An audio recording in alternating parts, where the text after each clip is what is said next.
À cause d'une malédiction, il a, en tant qu'homme, donné naissance à des jumeaux. La sœur aînée Ariel hérita d'un talent exceptionnel. À 7 ans, elle rejoint l'organisation des pionniers et devient leur étoile montante. Mais le frère cadet, Azadin, hérita de la malédiction. Né sans yeux, incapable de magie, traité comme un monstre. Pourtant, contre toute attente, ces mêmes défauts deviennent les plus grands atouts d'Azadin. Sans yeux, sa perception dépasse celle de tous. Sa vision devient pénétrante, il scrute même le cœur des gens, et comme il ne peut lancer de magie, il convertit l'énergie magique en force brute. Une retraite le propulse à 100 mètres, et la première apparition d'Azadin survient à cause d'un vœu payé de la vie d'une femme. Ce jour-là, le mari, tout excité, lui remet une pièce d'or et lui raconte la légende qui l'entoure. La légende dit que c'est une pièce d'empereur. Il suffit de tracer un triangle autour et l'on peut invoquer un pionnier pour exaucer un vœu, mais c'est dangereux, l'ordre du roi sacré les traite de blasphémateurs. Un objet aussi périlleux et tu me le donnes. Tandis que la femme est encore sous le choc, son mari lui vole un baiser. Mais ce bonheur ne dure pas. Le village est frappé par une sécheresse jamais vue depuis 1000 ans, pas un grain ne peut être récolté et les habitants sont contraints d'émigrer. Au même instant, 20 hommes lourdement armés d'une escouade de secours arrivent sur place et sans dire un mot se livrent à un massacre. C'est l'ordre du comte, mais le fils du comte, Cédric, trouve la simple saignée ennuyeuse.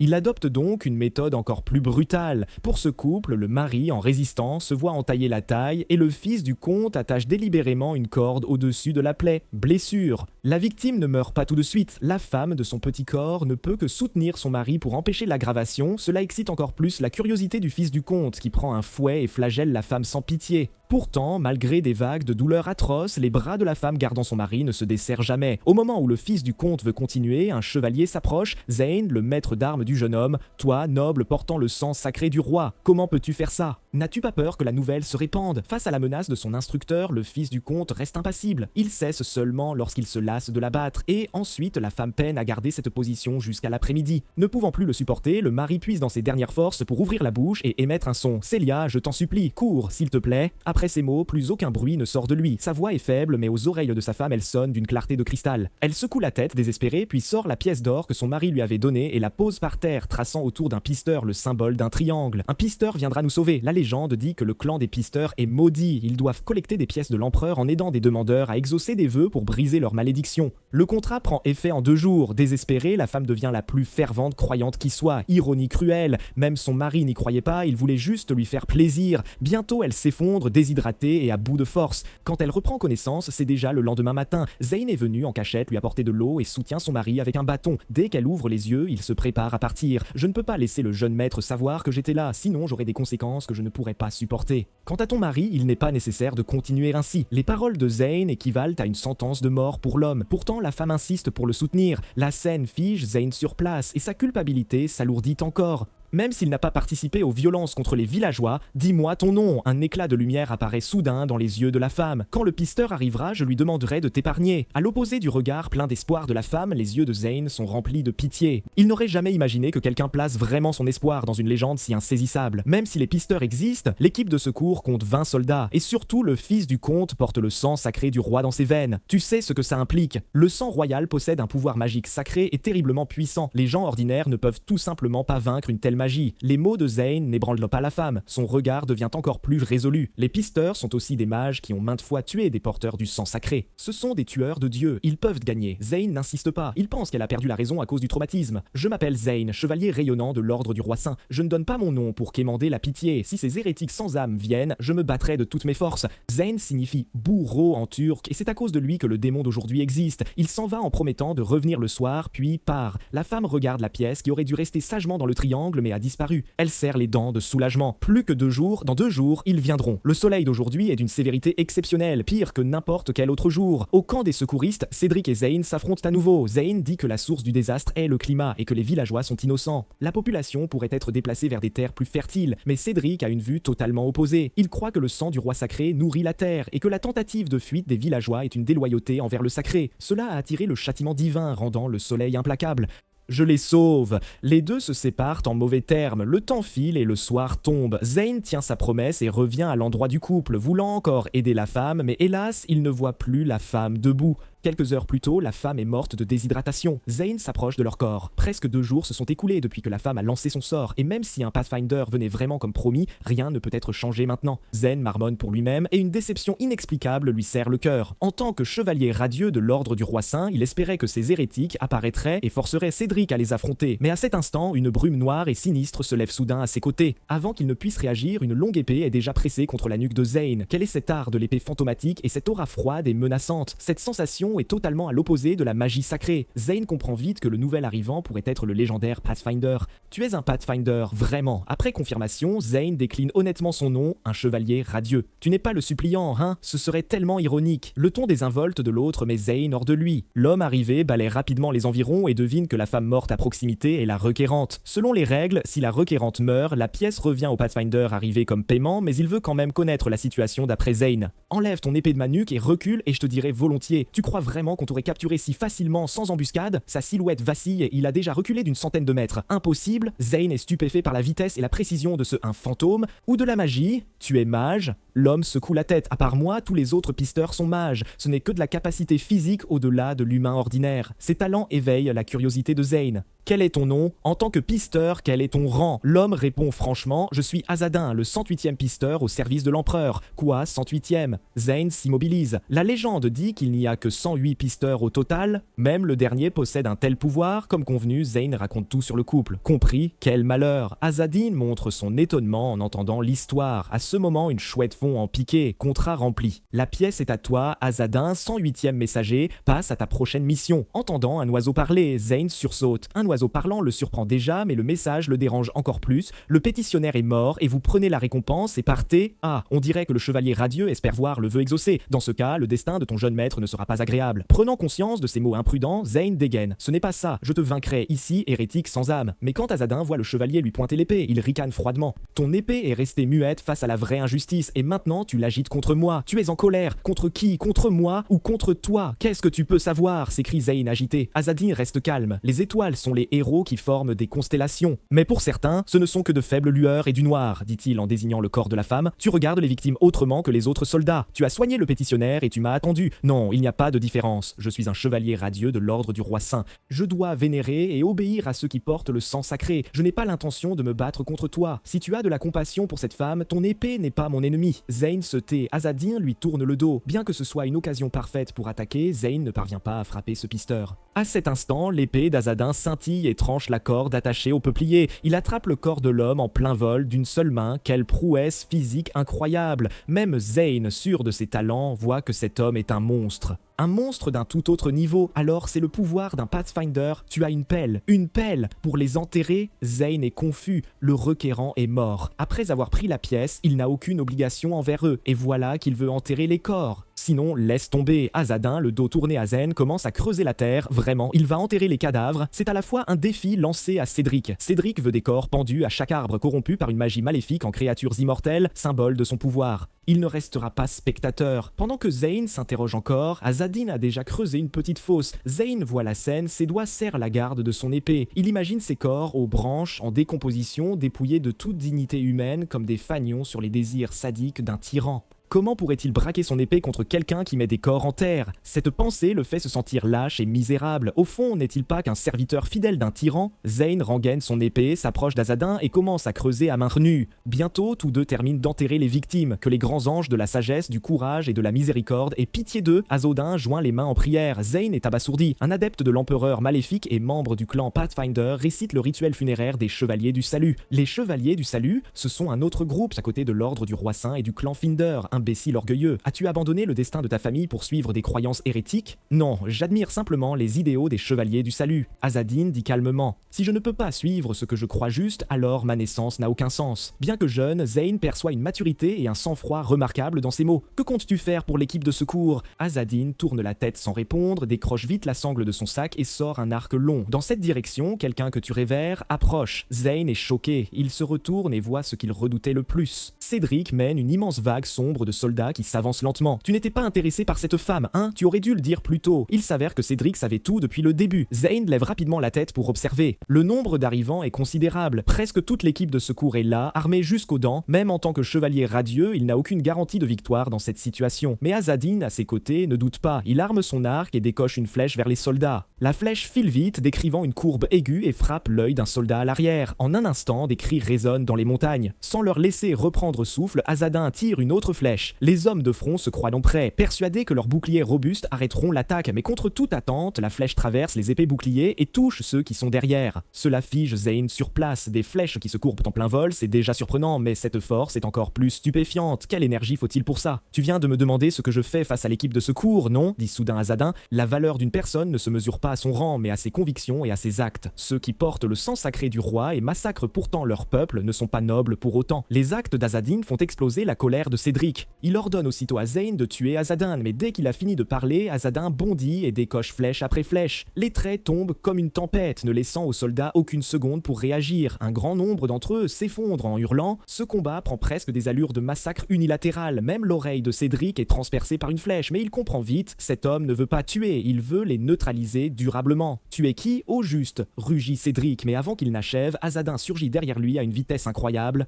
Je suis Azzadin, éclaireur au service de l'empereur. Quoi? Un éclaireur? Ces créatures sans âme? Un soldat transpire à grosses gouttes. Visiblement, il a entendu des rumeurs sinistres sur le clan des éclaireurs. Après ce combat, Azzadin est à court de flèches. Cédric comprend que c'est le bon moment et ordonne aussitôt l'attaque, mais avant même d'avoir fini sa phrase, un coup de poing le projette en arrière. Ce que Cédric n'avait pas prévu, c'est que, même après être passé à l'épée longue, la maîtrise d'Azzadin reste stupéfiante. Si tu as le courage, viens alors, espèce de maniaque. Même si les soldats craignent Azzadin, ils savent aussi que les méthodes de Cédric sont tout aussi cruelles si l'on recule, accompagné de hurlements. Presque tous, à la vue, perdent toute capacité de combattre, leurs yeux détruits ou crevés sur le sol. Après tout ça, Azzadin s'avance vers Cédric. Pardon du dérangement, espèce d'ordure qui n'apporte que souffrance aux gens. Toi, salaud, je suis un noble. Cédric tremble de peur, mais il se retourne et lance un sort qui crée une lumière intense. Tu vois ça? C'est ma magie. Elle prouve que je porte une lignée noble incomparable. L'éclat est si fort que même les soldats fraîchement aveuglés hurlent sous la lumière. Pourtant, Azzadin paraît totalement indifférent. Il abat son épée sur Cédric. Cette frappe ne touche pas un point vital, mais atteint sa virilité. Toi, que veux-tu? De l'argent, des femmes? Je te donnerai tout. Je suis descendant du roi divin de la lignée des Yéga, un nom qui terrorise la plupart, mais qui laisse Azzadin de marbre. Ah bon? Quelle coïncidence! Je suis un tueur de dieu. L'intimidation ne marche pas. Cédric balaie la scène du regard et finit par fixer Zane, qui tient encore debout. Monsieur Zane, que faites-vous? Sauvez-moi, je ne vois rien. Peut-être que la lumière gêne encore la vision de Zane. Il ne bouge pas. Je suis noble, descendant du roi divin. Pourquoi devrais-je souffrir pour de pauvres roturiers? Cédric rugit de nouveau et finalement il perd son dernier œil. La volonté de l'empereur est accomplie. Même si Azzadin n'a tué personne, il a infligé aux criminels le châtiment mérité. Mais à cet instant, le bruit d'une lame qu'on dégaine retentit derrière eux. Zane a dégainé. Quelles que soient vos bonnes actions, je suis un chevalier resplendissant de l'ordre du roi saint et je ne peux rester sans rien faire. En regardant l'entêté Zane, Azzadin esquisse un sourire amer. Un chevalier raide, tout le contraire des autres. Tu oses te moquer de moi? Non, c'est presque un compliment. La plupart des autres chevaliers de l'ordre du roi saint sont des profiteurs venus pour hériter de places divines. À peine a-t-il fini de parler qu'une brume noire se lève soudain autour d'Azzadin. Dans une telle armure lourde, vous ne pouvez pas m'attraper, clame-t-il. Sous le regard abasourdi de Zane, la silhouette d'Azzadin se volatilise. Si le destin le veut, nous nous reverrons. Sa voix résonne dans l'air. Zane regarde autour de lui et ne voit que des soldats à terre incapables. En effet, il nous a copieusement mis à l'amende. Zane laisse échapper un rire involontaire. Le poids sur son cœur semble entièrement soulevé. À l'intérieur du château de Mograth, un grand groupe de villageois arrive après un périple épuisant pour se présenter devant le père de Cédric, le comte Mograth. La région n'a pas connu la pluie depuis des mois. Ils réclament une exonération d'impôts. Les gens sont déplacés, les rues envahies de créatures immortelles. Nous ne pouvons simplement pas réunir le paiement. Le regard du comte Mograth est glacial. Aujourd'hui, vous osez demander une exonération, demain réclamerez-vous de l'aide alimentaire. Connaissant sa nature perverse, les chefs n'ont guère le choix. Si le sang qui coule dans vos veines était aussi noble que le mien, peut-être accepterais-je la proposition. Sinon, si vous ne parvenez pas à réunir les impôts à temps, il fera prendre ces gens. À ces mots, le silence tombe. Mais de façon inattendue, aujourd'hui, le comte Mograth fait une exception rare. Il y a cependant une condition. Ils doivent retrouver cette page pour lui. Le comte prononce ces mots en ouvrant la paume. Un livre magique surgit de nulle part. Pure fantaisie pour des villageois qui ignorent de la magie. Mais Mograth les rassure. Nul besoin de maîtriser les arcanes. Si le désir dans leur cœur est assez fort, la page répondra à l'appel et apparaîtra. S'ils la retrouvent vraiment, le comte promet non seulement 3 ans d'exonération, mais 20 000 litres de blé par an. Une récompense si lourde que le chef comprend que cette page doit être extraordinaire. Quelqu'un demande son nom, un fragment du tome du roi divin. La voix du comte reste hautaine. À l'écoute de ce nom, tous se figent. Sur l'ancien continent de l'orgueil, il y avait 8 trônes, chacun occupé par la lignée Yegis, porteuse d'un sang sacré. Mais le roi Isaroth, d'une habileté exceptionnelle, vainquit ses 7 frères, s'empara des 8 trônes, et se couronna empereur. À la même époque, le peuple d'Alcazar, ancêtre des éclaireurs et étrangers venus d'ailleurs, débarqua sur ce continent. Ils avaient un besoin urgent de terre pour s'installer. L'empereur, voulant effacer les traces laissées par les 7 rois, offrit à ses étrangers un tome nommé le verset de l'oiseau d'or et une âme appelée la voix de l'empereur. En échange, ils signèrent un pacte et devinrent ses éclaireurs. Dès lors, les mains du clan Alcazar furent tachées de sang sacré. Ils devinrent les chiens de l'empereur, infligeant punition aux nobles corrompus qui enfreignaient ses décrets. Mais cette période fut brève. À la mort de l'empereur, l'empire se scinda à nouveau en 8 royaumes indépendants. Depuis lors, les Alcazar furent ostracisés, méprisés par le monde et traités de gens sans âme. Pourtant, même si l'empereur est mort, leur contrat reste en vigueur. Le clan Alcazar doit remplir à jamais le devoir de pisteur. Après avoir congédié les chefs du village, un léger bruissement vint du rideau derrière le comte, puis un grand serpent glissa, se redressa et se transforma en une jeune femme magnifique à la peau couleur bronze. Évoquer le nom du tome du roi divin, comte, c'est un peu imprudent. Bon sang, vous sorcière, vous ne le cherchez pas déjà? Les rumeurs vont vite courir sur tout le continent. Tomber sur ne serait-ce qu'une page serait un coup de chance. Le comte demande quel est son motif. Elle lui raconte l'attaque contre Cédric, mais le comte n'y croit pas. Avec Zane présent, on ne se laisse pas vaincre si facilement. Leur adversaire était un pisteur, répond-elle d'un ton calme. Les pisteurs convoitent aussi le tome du roi divin pour briser la malédiction qui les a servis, puis elle apporte une bonne nouvelle au comte. Cédric n'est pas mort, seulement aveuglé et infirme. Le comte claque la langue et dit qu'il enverra des soldats traquer ce pisteur. Compris, j'appelle le commandant tout de suite. Non, laissez ça à quelqu'un d'autre, dit le comte avec un sourire mauvais, puisqu'en plus mon fils est déjà estropié, faisons-en un autre. Pendant ce temps, de l'autre côté, après avoir quitté le champ de bataille, Azadin erre ici depuis un bon moment. Pourquoi se vanter que le contrat prend effet en 2 jours? C'est du grand n'importe quoi. Créature stupide, comment oses-tu manquer de respect à la voix de l'empereur? Une voix majestueuse résonne à ses côtés. L'intervenant est la forme spirituelle de la voix impériale, chargée d'entendre les suppliques et de mettre en relation les pétitionnaires avec les membres des clans pisteurs voisin. Esprit artificiel créé par l'empereur, la puissance de son âme n'a pas faibli, même des siècles après la mort de l'empereur, elle reste aussi forte, preuve que sa force fut presque divine. Mais Azadin se moque de tout ça. Franchement, l'empereur est mort sans prévenir et nous, messagers, nous sommes haïs par le monde entier. On nous traite de tueurs de dieux, d'hérétiques sans âme et autres sobriquets. Et pire encore, pour atteindre le lieu de la requête en 2 jours, il a jeté presque toutes ses affaires. Il est déjà près de mourir de soif. Les paroles d'Azadin laissent l'esprit hibou sans réplique. Quel dommage, mais ne t'inquiète pas, ton invité n'arrivera pas en retard. Pendant que les deux se chamaillent, Azadin se raidit soudain. Une flamme bleue spectrale flotte dans l'air. Quand Azadin s'approche, plusieurs visages surgissent des ombres. Il les reconnaît, se pendut au mûrier à l'entrée du village, et ce couple qui venait supplier, les fantômes joignent les mains et s'inclinent respectueusement. Azadin hoche la tête en réponse. Cette terre est dépourvue de la grâce du roi et de la protection de l'archange. Rester ici ne vous apportera rien, veuillez donc rejoindre l'au-delà. Les fantômes ne répondent pas à Azadin, ils pointent plutôt vers le puits du village. Azadin pense qu'ils veulent lui donner de l'eau. Mais quand il remonte le seau avec empressement, il n'y trouve pas d'eau, seulement du sable et une page qui luirait. Serait-ce une page du fragment du tome du roi divin? La source du pouvoir de l'empereur? Les lèvres d'Azadin tremblent. À cet instant, une flamme spectrale glisse à côté de lui. Les formes des fantômes commencent à se dissiper. Reposé en paix, Azadin serre la page lumineuse du tome du roi divin. Si j'accepte cette tâche, pourrais-je vraiment rompre les chaînes du devoir? Dire que c'est une malédiction n'est pas tout à fait exact. Selon l'accord, c'est un devoir honorable. Mais il fallait que ça me tombe dessus. Tu n'as pas l'air ravi, n'est-ce pas ce que vous, éclaireur, espériez? Dit calmement la voix de l'empereur. Il y a 2 moyens de rompre le contrat avec l'empereur. D'abord, réunir 100 000 pièces impériales, ensuite obtenir le tome du roi divin. Ce n'est pas encore pour me réjouir. Azadin fixe le tommet dans sa main, sentant la mystérieuse caresse du destin.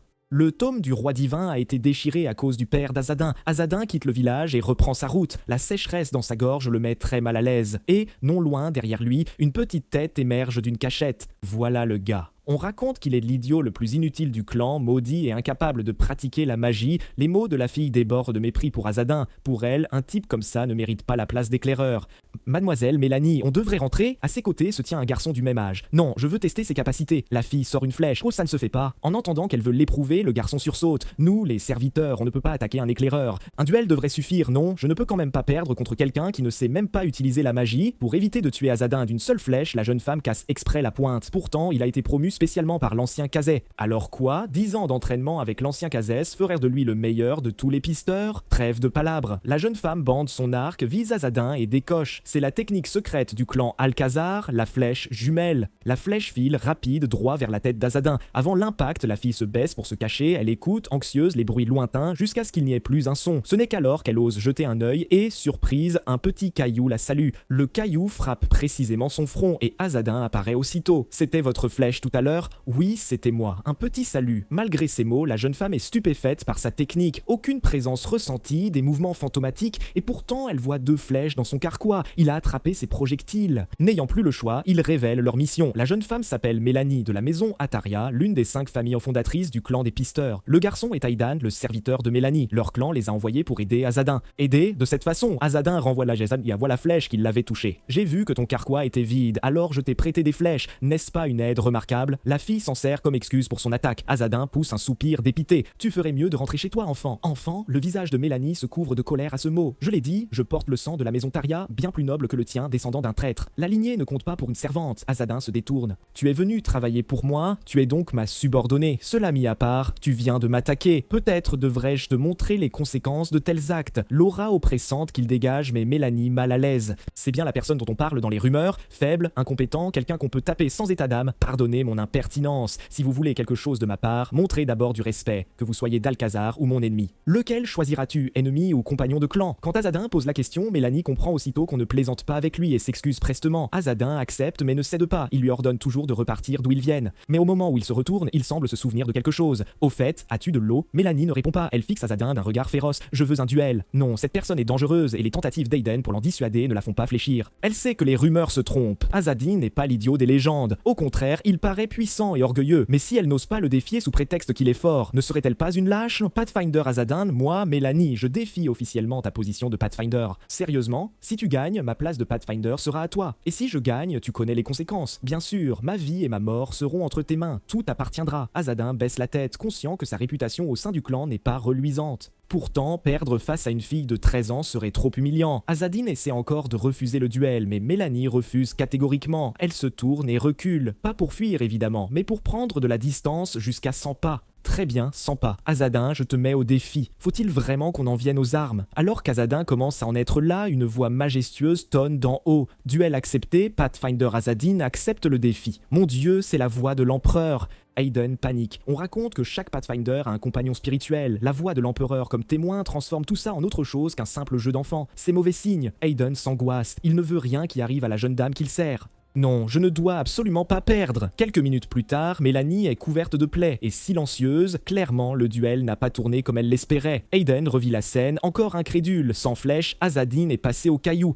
Il faut savoir qu'avec l'arc tenu à un angle très relevé, les projectiles lâchés depuis la corde risquent de frapper la main du tireur. Mais Azadin l'a fait. Quelle puissance! Il a employé une technique transmise par l'Alcazar, maniant l'arc comme une catapulte pour envoyer les pierres fendre l'air vers Mélanie. Contrairement à des flèches précises, les trajectoires des pierres sont imprévisibles. Mélanie panique et se recroqueville. Les cailloux frappent le sol, ricochent, éclatent en éclats qui l'assaillent encore. Oiseau d'or contre brise barrière. Mélanie déploie un bouclier de clair de lune brumeux qui peine à arrêter l'attaque. Encore plus incroyable, la frappe suivante d'Azadin. Le galet qu'il envoie décrit plusieurs courbes en plein vol. Pas de magie à proprement parler, mais un effet de spin qui donne l'illusion. Des cailloux assaillent Mélanie sous tous les angles. Manqué. À gauche, heureusement qu'Aidan signale la direction de l'attaque, elle n'est pas touchée. Le duel arrive à sa phase finale. Azadin laisse exprès une brèche faisant croire à Mélanie qu'elle tient l'occasion. C'est le moment. Son coup de lame tranche précisément l'abdomen d'Azadin, mais son corps se disperse en une brume noire. Elle n'a frappé qu'un après-image. Le vrai Azadin est déjà derrière Mélanie. Elle tente un sort pour contrer, mais sa vitesse la devance. Azadin lui saisit le poignet, puis c'est fini. Son poing frappe l'abdomen de Mélanie en un instant. Avec un bruit sec, la jeune femme projetée s'effondre à quelques pas. Aidan, à ses côtés, ne peut retenir son impulsion et se précipite. Inexcusable, misérable créature, comment oses-tu? Aidan se jette sur Azadin, les dents serrées, pour sauver Mélanie. Mais à cet instant, la voix de l'empereur retentit. Duel terminé. Le défi de Mélanie a échoué. Ton destin sera soumis au Pathfinder. Et Aidan, tu as interrompu le duel et deviendras l'esclave d'Azadin aux côtés de Mélanie. La voix impériale donne le verdict final. Après sa défaite, Mélanie est submergée par la honte. Elle tire aussitôt son épée pour en finir, mais au son du choc du métal, le poignard lui est arraché de la main. Azadin avait prévu qu'après sa défaite, elle tenterait ça. Petite, désolée, mais ta vie m'appartient maintenant. Sans ma permission, tu n'as même pas le droit de mourir. Mélanie serre les dents, lutte pour se calmer, quelle petite rêveuse. En voyant son visage passer du crispé au calme, Azadin ne peut s'empêcher de rire. Cette leçon devrait suffire. Très bien, Mélanie et Eden, vous êtes libres. Quoi? Ils n'en croient pas leurs oreilles. Mieux encore, Azadin demande même qu'on efface le compte rendu du duel. On ne veut pas garder trace d'une provocation inutile envers les Pathfinders. Si, Mélanie ne comprend pas l'intention d'Azadin. Une fille comme moi, beauté et talent juste sous ton nez, et tu me laisses filer sans rien faire? Beauté et talent? Ricane Azadin. La beauté mise à part, si tu avais ne serait-ce qu'une moitié du talent d'Ariel, tu ne serais pas dans ce pétrin. Ariel est la sœur jumelle d'Azadin. Il y a bien longtemps, quand l'empereur mourut subitement, le clan Alcazar remporta la guerre de succession et s'empara d'un fragment du tome du roi divin. Juste au moment où tous croyaient pouvoir l'utiliser pour rompre le contrat impérial, un traître surgit dans le clan Akaros. Il vola le fragment du tome du roi divin et le déchira en dispersant les morceaux aux quatre coins du monde. Même si Akaros finit par succomber à la malédiction, cela ne change rien. À cause de la malédiction, Akaros, en tant qu'homme, donna naissance à des jumeaux, l'aîné Ariel et le cadet Azadin. Par ironie, Ariel devint la guide la plus puissante des Alcazar, tandis que son frère cadet, Azadin, n'avait aucun talent. Après qu'on leur eut signifié l'ordre d'expulsion, elle continue de suivre Azadin sans le quitter. Je t'ai dit que je ne t'accepterai pas, retourne vite, on ne te suit pas, on a juste quelque chose à te donner. Mélanie sort une lettre. Ceci est une lettre du directeur régional de Sélasma. Azadin prend la lettre, le contenu le réprimande pour avoir manqué trop de rapports intermédiaires et précise que des fragments du tome du roi divin apparaissent récemment dans le monde. Les récupérations compteront pour les évaluations de performance. Tout est écrit dans la lettre. On dirait que d'autres Pathfinders sont au courant. Azadin finit de lire la lettre du directeur régional et soupire. Toi aussi, tu es au courant? Oui, on est au courant. Les fragments du tome du roi divin ont été dispersés à travers le monde quand ton père a trahi le clan, dit Mélanie sans détour. Eden ne peut s'empêcher de lui marcher sur le pied. Hé, qu'est-ce que tu fais? Pourquoi tu m'as marché dessus? Pourtant, Mélanie ne mesure pas du tout la gravité de la chose. Tant pis, donc toi aussi tu es au courant. Azadin réalise, impuissant, qu'il devra finir par se rendre chez le directeur régional comme l'indique la lettre. Bon, merci d'avoir apporté la lettre, je l'ai reçue. Alors, on peut voyager avec vous un moment. Les yeux de Mélanie s'illuminent. Je peux vous raconter ce qui se passe récemment au clan. Je ne possède pas cette route, suivez si vous voulez, dit Azadin en avançant droit devant. D'accord, Mélanie suit, tout excitée. Azadin se trouve actuellement dans la zone la plus reculée du territoire frontalier de Sélasma. Même en suivant la route principale, on ne sait pas combien de temps il faudra pour atteindre Sélasma et cette région a l'air en sécheresse depuis un mois. Par chance, ils trouvent un petit ruisseau en chemin, se préparent à remplir leur gourde quand soudain une voix tonne « Et qui vous a permis de prendre de l'eau à notre source ?»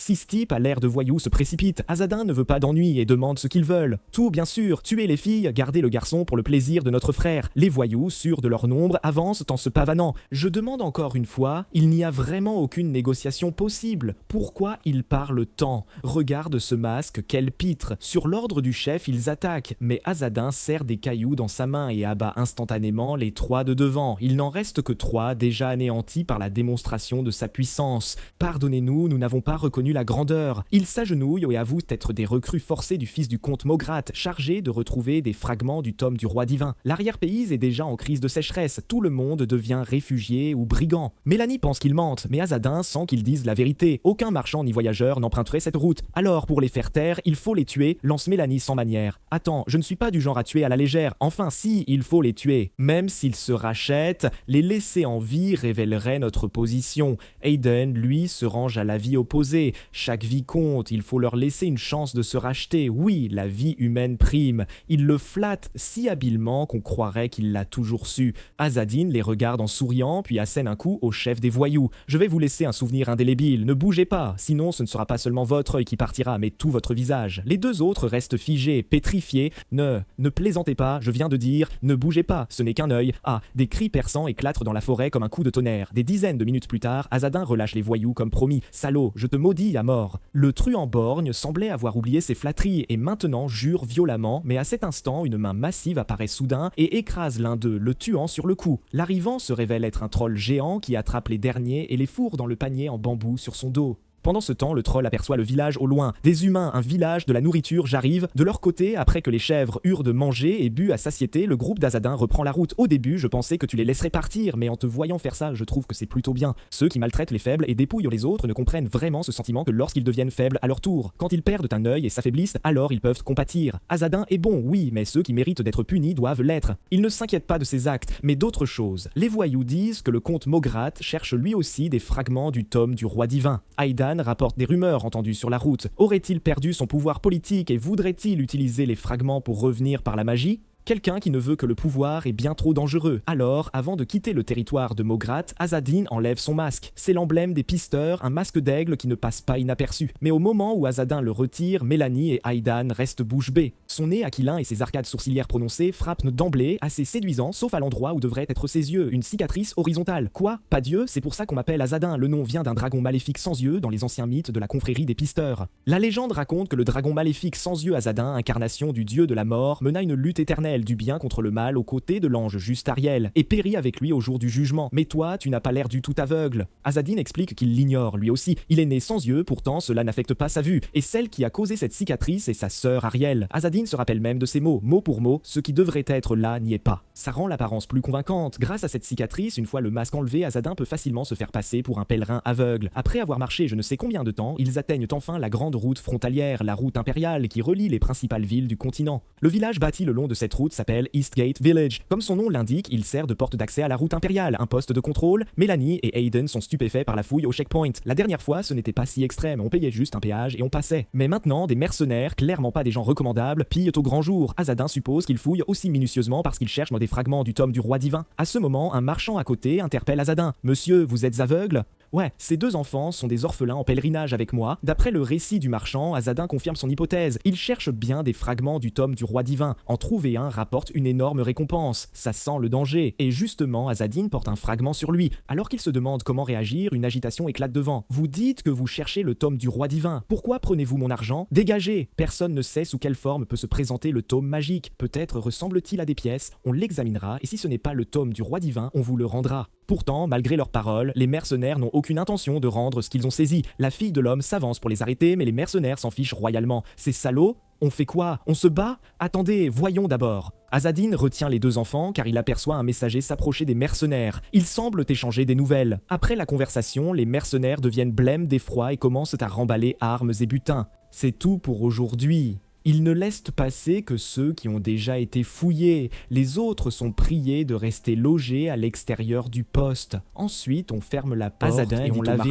verrouille. Mon ouïe est fine, passe-t-il j'ai entendu distinctement ce qu'ils ont dit. Quoi? Les marchands et voyageurs laissés dehors sont terrifiés. Ils frappent à la porte du poste, mais les soldats les ignorent complètement. À l'intérieur des remparts, un homme aux cheveux blancs est assis dans un carrosse. C'est Talon, le fils illégitime du comte Mograth. À l'annonce de l'attaque du troll, il se prépare à fuir avec des soldats, abandonnant la ville. Les trolls sont déjà difficiles à affronter, sans parler de troupes gobelines.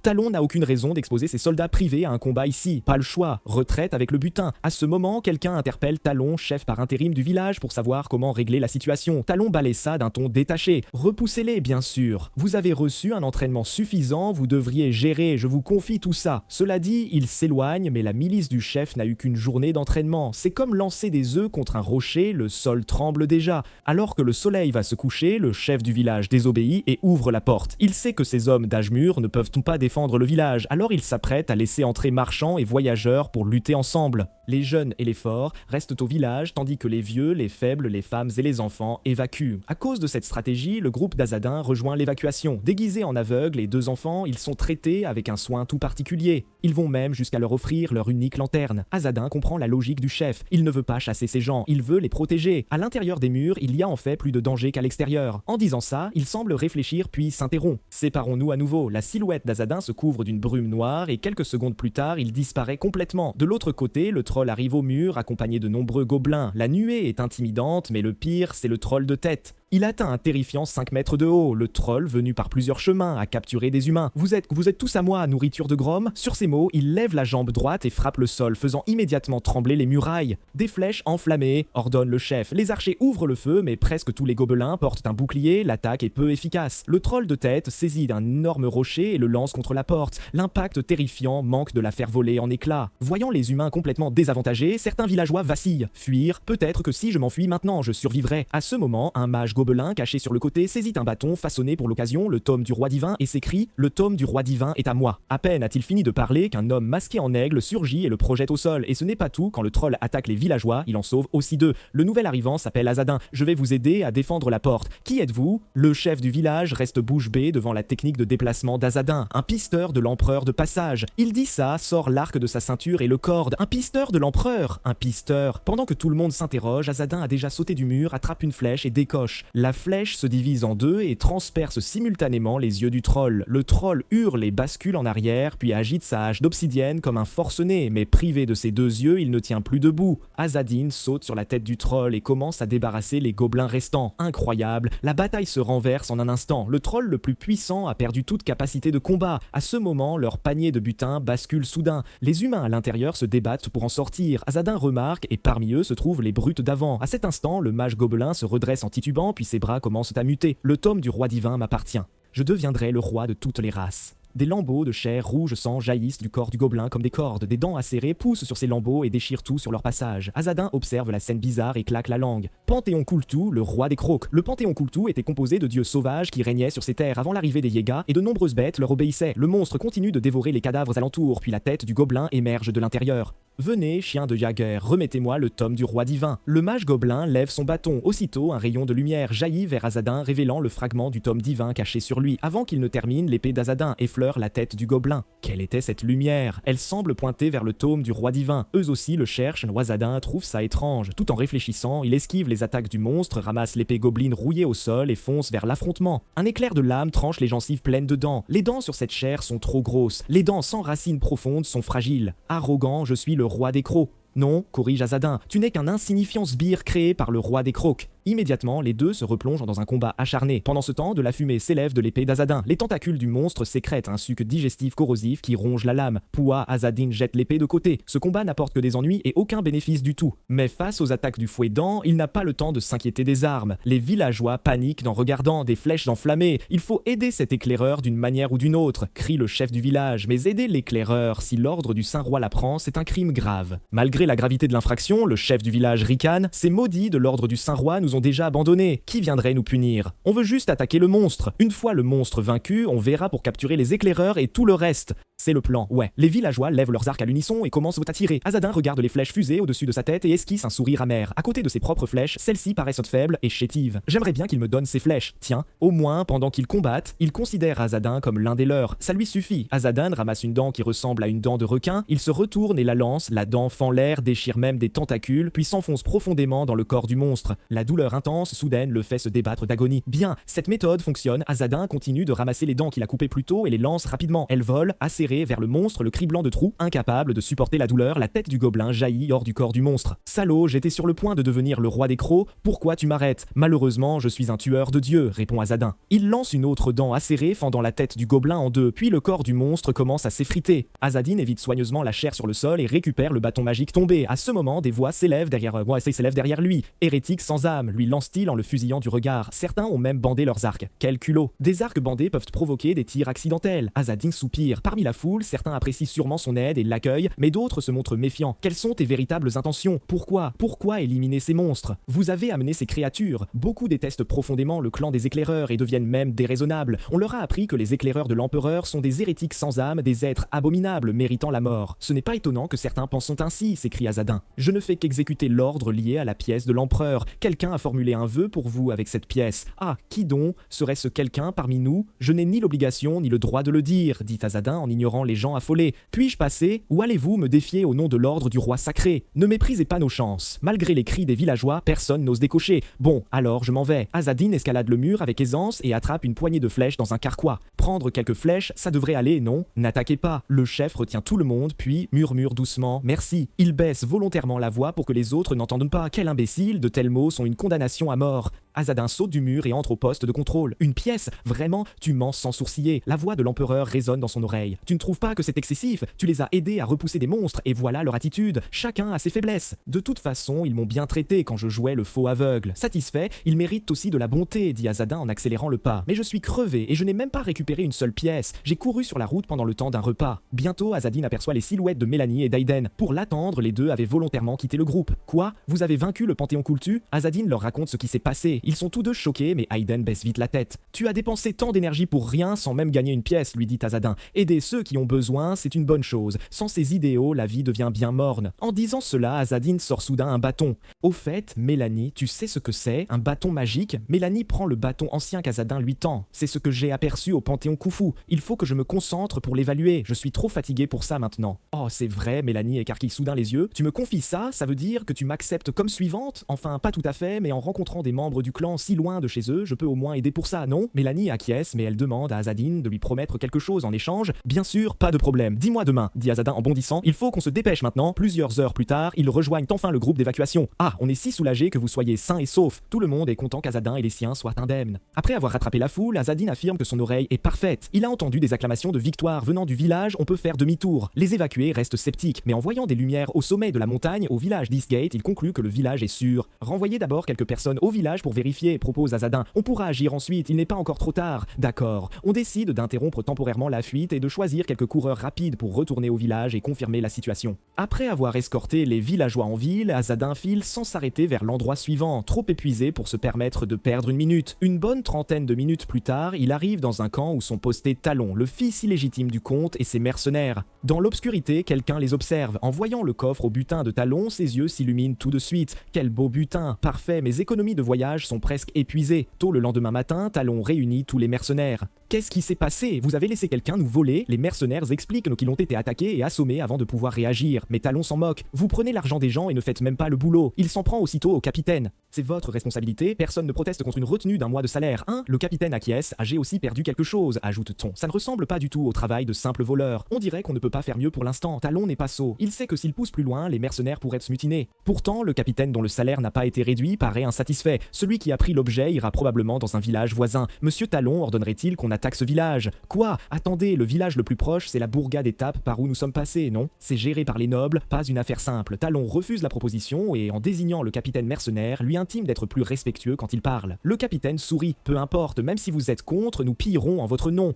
Qu'as-tu dit? Qu'est-ce que ça veut dire? Talon, perplexe, regarde le capitaine prononcer des paroles étranges. À ce moment, il sort un poignard et le plante soudain dans l'abdomen de Talon. Capitaine! Les mercenaires sont sidérés par cette insubordination soudaine. Il a vraiment enfoncé une lame dans le ventre de son employeur. Ne vous inquiétez pas, ce poignard vient d'une sorcière. Talon, choqué, ressent une douleur aiguë dans l'abdomen. Pourtant, il n'y a pas de saignement, même pas de plaie. Non, le poignard s'est transformé en une étrange araignée qui s'enfuit rapidement dans son ventre. Le capitaine fixe Talon en souriant. Ça va pour l'instant, non? Talon, furieux, dégaine son épée. Même en tant que bâtard, il a reçu un entraînement d'épée solide, mais le capitaine en face ne fait que siffler. Une douleur intense au bas-ventre le traverse et il s'effondre à genoux.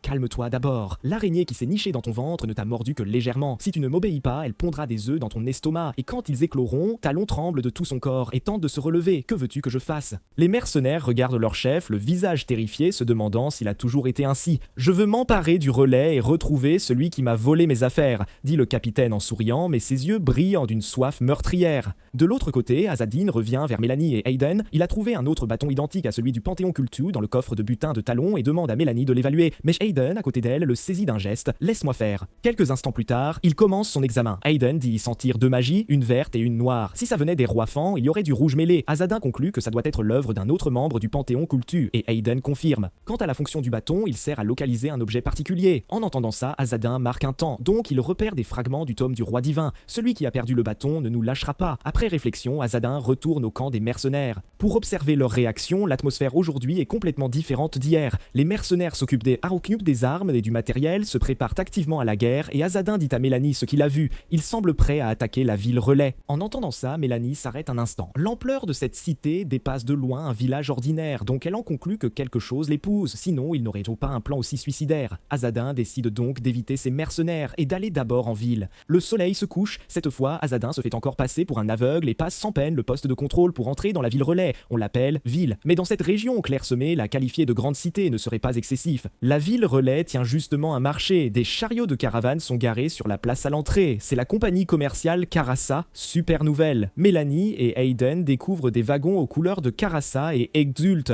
car cette compagnie est l'une des organisations clandestines gérées par le clan Pathfinder, les Alcazar. Autrement dit, tous les membres de cette compagnie sont des Alcazar. Dès l'entrée d'Azadin, les artistes et les gardes de la caravane le repèrent et affichent des sourires narquois. Tiens, voilà le fameux Pathfinder numéro 100, Seigneur Azadin. À peine 3 mois chez les Pathfinder et t'as déjà 2 valets, quelle distinction, soupire Azadin, c'est comme ça depuis toujours. Pour le clan Pathfinder, il n'est que le fils du traître Akaros, indigne à jamais. On est toujours du même clan, non? Va t'occuper de mes chèvres, ce petit boulot tu peux le gérer, non? Bien sûr, nous n'oserions pas désobéir. Azadin se tourne et remet les objets volés aux mercenaires à un autre homme. Changez-les aussi contre de l'argent. Et si t'as des pointes d'acier bleu, tu m'en trouves? Beau matos que vous avez là, vous les avez volés où? Azadin les entend se moquer, il y est habitué. Pire encore, quand il demande à se laver et à se changer, on lui balance carrément une robe. Do, vous pouvez arrêter ces gamineries, je ne veux pas employer la force. Azadin soupire et rend les vêtements. Quoi, le petit? Tu veux t'en prendre à nous? Tu cherches la mort? Si t'avais pas eu la chance de devenir Pathfinder, on serait à égalité. Il se trouve que ces membres de la compagnie commerciale Karassa sont tous des collègues d'entraînement d'Azadin. À ce moment, une voix s'élève. Si tu es si mécontente faisant un duel, c'est Mélanie qui parle. Un duel, petite folle, ce type ne tiendrait pas une seule de mes frappes. Il fusille Mélanie du regard, mais son expression reste impassible. La seconde d'après, elle bouge, utilisant la technique pas de plume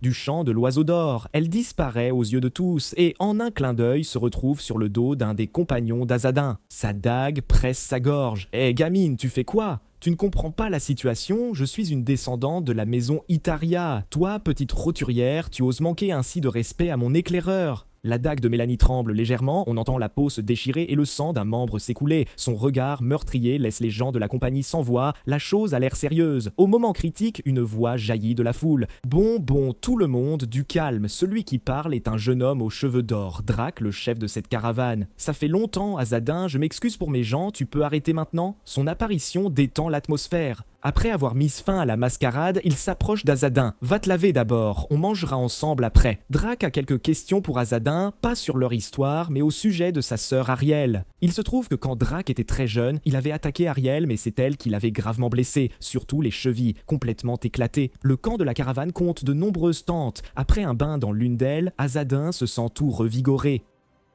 Seigneur Azadin, la voix d'Aiden retentit soudain. Ariel, de ton sang est respecté, non? On dit que qui la défie finit par le payer. Aiden sous-entend qu'il voudrait qu'Azadin adopte le style d'Ariel. Ainsi, il n'aurait plus à subir d'humiliation. Mais Azadin décline poliment. Chacun doit garder son propre style. Après sa toilette, il accepte l'invitation au dîner de Drac et celui-ci, tout de suite, le presse de questions sur l'état d'Ariel. Mais Azadin répond qu'il n'en sait rien. Et toi, tu t'inquiètes même pas pour ta sœur? Avec ses capacités, elle n'a pas besoin qu'on s'apitoie, d'accord? Dit-il en tendant la main vers une pomme quand Drac lui retire le panier. Ton subordonné a agressé du personnel de la compagnie, pas vrai? Tu savais qu'ils venaient de la maison Sabane et tu as quand même osé les toucher? Azadin ne répond pas, il sort le sceptre saisi au panthéon de Kultu. Je viens d'éliminer quelques trolls et gobelins et j'ai récupéré ça. Tu sais ce que c'est? Drac hoche la tête, le directeur régional te cherche à cause de ça. Les cultistes du panthéon de Kultu cherchent des fragments du tome du roi divin, et ceci est leur instrument pour les repérer. Tout Alcazar connaît ces objets. Pourtant, personne n'en a parlé à Azadin. Quoi qu'il en soit, rapporter ce sceptre osseux est une belle prise. Au fait, ces cultistes avaient-elles le tome du roi divin? Non, mais quoi? Tu l'as obtenu ailleurs?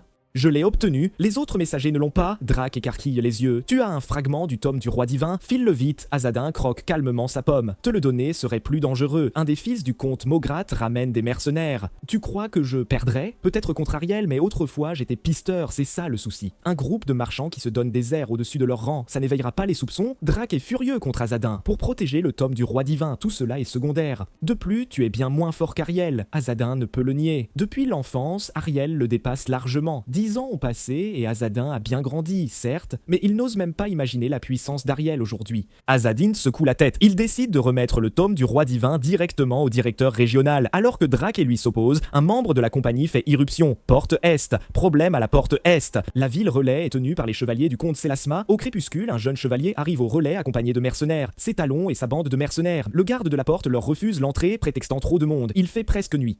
Campez à l'auberge ou dehors sur l'air aujourd'hui, revenez demain. Ce n'est pas faux selon les règles, mais Talon devine leurs pensées. Il s'approche en douce et leur glisse de l'argent. Veuillez accepter ce petit geste. Monsieur Talon, c'est délicat. Le chevalier accepte le pot de vin, mais juste au moment où il s'apprête à les laisser passer, une longue épée transperce la tête du garde. L'assaillant n'est autre que le capitaine mercenaire. Immédiatement, les autres soldats de la porte sont éliminés. Talon est surpris par cette action. Je ne voulais pas qu'il meure. Vous avez attaqué le poste de contrôle ouvertement. L'ordre du roi saint enquêtera. C'est un crime grave. Le capitaine mercenaire reste indifférent. Il lève la peau paume, souffle dessus et de petites araignées sur sa main sont envoyées sur ses subordonnés. À cet instant, les corps des mercenaires commencent à muter. De la puissance, une puissance abondante. Talon observe la scène, choqué. Toi, hérétique, colles-tu? Tu ne t'en rends compte que maintenant, quel flair! Le capitaine sourit. Coopérons, intérêt mutuel. Après avoir dit cela, il siffle. L'abdomen de Talon se tord de douleur à nouveau. Il n'a pas le choix. Le capitaine ordonne à 2 hommes de garder la porte. Ni entrée, ni sortie. Les autres entrent en ville pour retrouver ce voleur. Cependant, l'ordre d'aucune entrée ni sortie déclenche vite des problèmes. Un jeune insiste pour quitter la ville tout de suite. Il n'écoute pas les avertissements du mercenaire, lance un « Tu n'as pas le droit de m'arrêter » et se prépare à se frayer un chemin. Mais à ce moment, un mercenaire lui saisit la tête d'une main et le soulève haut. Ce n'est pas la force d'un humain normal. Leurs visages sont figés et leurs yeux émettent une lueur verte inquiétante. J'ai faim. Au mot prononcé, sa bouche se fend grotesquement. Alors qu'il s'apprête à dévorer le jeune homme, une flèche lui traverse soudain la bouche. Quelques instants plus tard, Azadin descend d'en haut, enfonce sa lance dans la tête du mercenaire et observe d'innombrables petites araignées ramper hors de la blessure. Il sait que ces hommes sont des subordonnés d'Arachne, la reine araignée du panthéon cultu. Pire encore, le mercenaire à la tête transpercée n'est pas mort. Il se relève et attaque Azadin. Même si l'attaque ne le touche pas, cela le choque profondément. Ayant survécu à des blessures mortelles, ces araignées ont dû prendre le contrôle du système nerveux. Azadin enchaîne plusieurs assauts contre les 2 mercenaires, mais les attaques physiques leur sont totalement inefficaces. Au fil du combat, les 2 hommes se dotent même de pattes d'araignée. Quelle galère, marmonne Azadin quand soudain une voix retentit. Mélanie, déjà arrivée, réagit du tac au tac, attrape une torche dans le chariot et la lance. Azadin la saisit et la brandit, la chaleur des flammes brûle les mercenaires et les repousse sans cesse. Les araignées qui les habitent craignent énormément la chaleur. Ces petites bestioles se cuisent au moindre coup de feu. Aiden amène plusieurs torches, les allume et encercle les mercenaires. Terrifiés, ils essaient de fuir l'anneau de feu mais n'y arrivent pas. Les villageois tout proches remarquent la scène et se mettent aussi à lancer des torches. Au final, les 2 mercenaires sont brûlés vifs sans aucune résistance. Alors, mon aide, bien utile, non, se vante Mélanie. Vous allez avoir besoin de nous souvent, c'est sûr. Donc vous ne devriez pas nous accepter. À ce moment, la chouette fond et un suppliant apparaît. Il est mort. Dans quelle direction? Ouest, il vient de tomber. Merde, jure Azadin en se préparant pour la porte ouest. Vous 2, préparez des sources de feu, on y va. Avant d'avoir fini de parler, Azadin s'est déjà élancé en trombe. Il nous donne des ordres. Maintenant, en chemin, des mercenaires métamorphosés en monstres araignées bondissent, mais dès qu'ils entrent dans sa portée, il enchaîne des frappes foudroyantes. Pourtant, aussi grièvement blessés soient-ils, ces mercenaires ne meurent pas. Des humains seraient tombés depuis longtemps et eux continuent de muter, leurs rangs gonflent à toute vitesse. Azadin n'arrive même plus à atteindre le lieu du suppliant. À cet instant, une flèche fuse et atteint sa cible. Avec un crépitement en un éclair, plusieurs araignées sont soufflées et noircies. Comme prévu, elles redoutent aussi le feu et l'électricité. Mélanie, à peine arrivée, n'a pas fini de parler qu'un vertige la saisit. Le verset de l'oiseau d'or est un grimoire incolore et magique. La magie comme une décharge électrique est trop inefficace ici, mais pouvoir lancer une foudre à ton âge, ça force le respect. Digne de la maison Itaria, vraiment admirable. À l'éloge d'Azadin, Mélanie rayonne. Azadin hausse les épaules. Repose-toi un peu, on dirait que ta magie est vidée. Aiden, en regardant cette scène chaleureuse, serre les dents. Mélanie en fait tant juste pour obtenir sa reconnaissance. La porte ouest est devenue un champ de bataille infernal. Dès que les mercenaires goûtent au sang, ils s'enflamment et se mettent à massacrer sans retenue. Leur corps mute encore plus vite à cause de ça. Le capitaine mercenaire et Talon regardent tout ça d'un calme glacial. Et c'est vraiment acceptable. Tu n'avais pas dit que tu voulais retrouver le fragment du tome du roi divin. Talon questionne le capitaine. Même si c'est un peu différent de ce qu'on imaginait, ça avance plutôt bien. Ça avance bien, mais à ce rythme, comment le porteur du tome du roi divin viendrait-il dans cette ville? Le capitaine reste muet. En passant devant une pile de cadavres, il remarque soudain un symbole triangulaire tracé au sol. Qu'est-ce que c'est? Un triangle au sol? C'est un démon de l'argent, s'exclame Talon. Démon de l'argent? Tu veux dire les éclaireurs de l'empereur? Le capitaine mercenaire incline la tête, perplexe. On dirait bien, ces gens cherchent eux aussi le tome du roi divin. Peut-être que celui qui m'a volé mes affaires fait partie du lot. Tu veux combattre un démon de l'argent? Demande Talon, nerveux, mais avant qu'il ait fini, une flèche part vers lui. Heureusement, elle le manque. Le capitaine de l'autre côté attrape la flèche d'une main, sans effort, intéressant, vraiment rapide.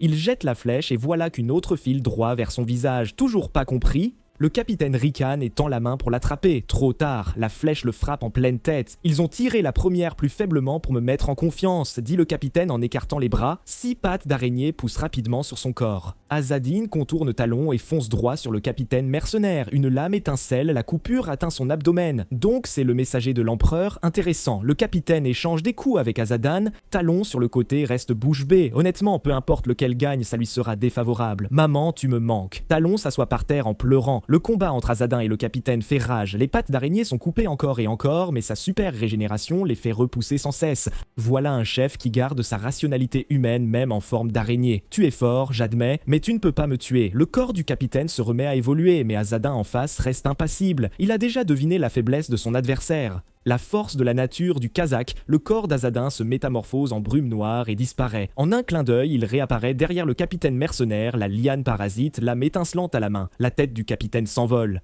Talon, voyant ce capitaine fauché en un instant, panique. « Tu es un Pathfinder, alors tu ne peux pas me tuer, parce que regarde ça !» Talon sort précipitamment un petit objet de sa poche, une pièce impériale. Azadin hésite et s'arrête. « Où tu as eu ça ?»« Ma mère me l'a donné. » Talon sourit, soulagé. « Tu vois, maman avait raison, le clan des Pathfinder obéit aux pièces impériales. Mais même avec une pièce, sans pétition, c'est inutile. »« Merde, je l'ai !» marmonne Talon, et il lance la pièce dans un triangle gravé tout proche. La pièce disparaît aussitôt, une lumière dorée illumine le triangle. « Alors, bien joué, maintenant je suis votre employeur. Non, je suis infecté par cette araignée. Sauvez-moi vite. Votre pétition est acceptée. » La voix de l'empereur annonce l'acceptation à la place du Pathfinder. Azadin soupire. Pourquoi faut-il que même des pétitions pourries comme celle-ci soient acceptées? La chouette tourne la tête, muette. Talon, à côté, pleure amèrement. « Maman, j'ai survécu !» Peu après, Mélanie et Aidan arrivent, ayant tout compris, et restent bouche bée. « Ce type a fait une pétition ? Ouais, c'est bon. » Azadin se tourne vers Mélanie. « Tu peux refaire, frappe de foudre. Réduis la puissance, moins fort. » Mélanie se tait quelques secondes. « Puisqu'on est du même clan, je peux t'aider, mais je ne suis même pas ta subordonnée. »« D'accord, d'accord. » Azadin lève les mains en signe de reddition. « Je t'engagerai comme aide après, merci. » « Je ferai de mon mieux. » À l'opposé de l'enthousiasme de Mélanie, Aidan a l'air inquiet. Jamais il n'a vu Mélanie aussi avide d'attention. Depuis l'enfance, quand elle lui demandait quelque chose, Aidan l'exécutait sans broncher.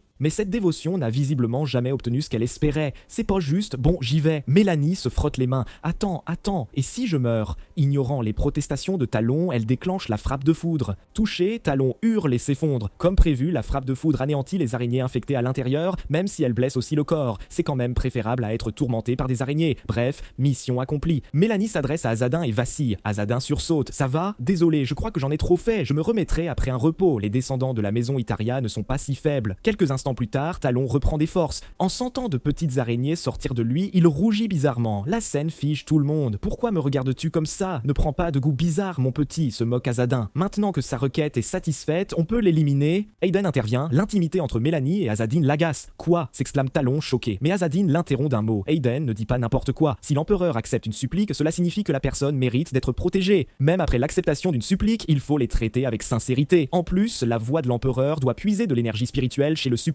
Aidan est désemparé. Alors, on peut partir maintenant? Azadin baisse la tête. Il veut nettoyer les mercenaires araignées du bourg, mais il craint que ces deux gamins ne le harcèlent sans fin. Heureusement, des pas retentissent soudain hors du bourg. Nous sommes de l'ordre du Saint-Roi. En levant les yeux, un groupe arrive en courant en urgence. Parfait, laissez les mercenaires d'aux araignées à eux, allons-y. Mais alors que le groupe d'Azadin s'apprête à partir, Talon les interpelle. Attendez, prenez-moi aussi. Si l'ordre du Saint-Roi me passe au crible, je suis fini. Au moins, emmenez-moi quelque part, sans chevalier radiant. Vous avez dit qu'après la supplique, on traiterait les suppliants sincèrement, non? Azadin se tait longuement. Finalement, il l'emmène malgré lui. Ensuite, le groupe d'Azadin quitte Waystation Town par la porte ouest. Après un long trajet, ils décident de loger chez un paysan. Talon est habillé en chevalier. Les paysans le reconnaissent au premier coup d'œil et se figent de peur. « Nous avons besoin d'un endroit pour dormir. Dépêchez-vous !» Avant que Talon n'ait fini, Mélanie et Aidan lui couvrent la bouche. « Nous voudrions utiliser la ferme pour la nuit, » dit Azadin en tendant une pièce d'argent au paysan. « On se contente de la grange ou du hangar, ça ira. » Le paysan accepte avec plaisir. « Pourquoi m'as-tu arrêté? Ces colons ne sont en fait qu'une bande de feignants. » Azadin ne réplique pas, il pousse la porte de la grange. « Tu as raison, mais un noble comme toi est maintenant avec nous, non? Oublie ça, je ne peux pas te battre à la parole. » Talon abandonne la dispute et ils entrent ensemble dans la grange. « Réfléchis avant de parler, mon enfant. J'ai un nom, Talon. Je sais, mon enfant, la grange est grande. » Il décide de laisser les chèvres au rez-de-chaussée puis d'aller se reposer au premier étage. « Et s'il y avait des poux ici? Ce serait pire que d'avoir des araignées dans le ventre. » Azadin se moque. « De toute façon, je ne peux absolument pas dormir dans un endroit pareil. » Mais au bout de quelques minutes, les ronflements de Talon résonnent. Quel genre de gens forment l'ordre du Saint-Roi? Les gens semblent à la fois effrayés et ravis de leur arrivée. Mélanie pose soudainement cette question à Azadon. Ce sont des chevaliers radieux qui appliquent la loi des 8 rois, pratiquent la magie blanche et protègent la population. Alors la plupart des gens les accueillent, dit Azadon en tournant le regard vers Talon. Mais en réalité, ce sont des voyous sans scrupules. Ils volent bien plus qu'ils ne protègent. Comme cet homme, Mélanie reste bouche bée.